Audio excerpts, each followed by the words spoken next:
দুর্দান্ত 5G mobile launch করলো Nokia. এই স্মার্টফোনটিতে 64 মেগাপিক্সেলের প্রধান ক্যামেরার সাথে 20 মেগাপিক্সেলের ওয়াইড সেন্সর সেটআপ এবং 24 মেগাপিক্সেলের সেলফি ক্যামেরা লক্ষ্য করা যাবে। তো হ্যালো বন্ধুরা, কেমন আছেন আপনারা সবাই? রবিন আকন্দ 360 চ্যানেলে আপনাদের সবাইকে স্বাগতম।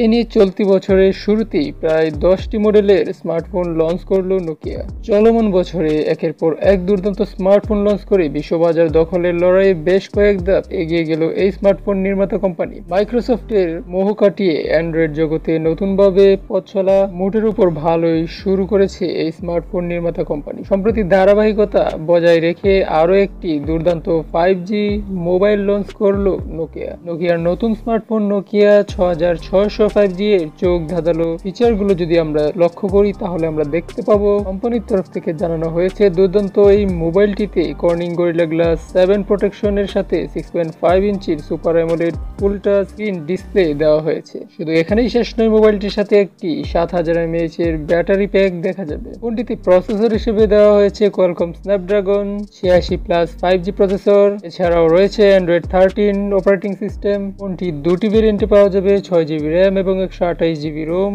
এবং 8GB র্যাম ও 256GB রোম। তাছাড়া এই স্মার্টফোনটিতে 64 মেগাপিক্সেলের প্রধান ক্যামেরার সাথে 20 মেগাপিক্সেলের ওয়াইড সেন্সর সেটআপ এবং 24 মেগাপিক্সেলের সেলফি ক্যামেরা লক্ষ্য করা যাবে। যদি এই মোবাইলটির দামের কথা বলি তাহলে 15,000 টাকার পাশাপাশি এর দাম অনুমান করা হয়েছে। তো নোকিয়ার নতুন এই 5G ফোনটি আপনার কাছে কেমন লেগেছে তা কমেন্ট করে জানিয়ে দিন এবং ভিডিওটি ভালো লাগলে একটি লাইক দিন, শেয়ার করবেন। আপনার বন্ধুদের মাঝে কোনো প্রকার প্রশ্ন থাকলে তাও কমেন্ট করে জানাতে পারেন। দেখা হবে পরবর্তী ভিডিওতে। ধন্যবাদ।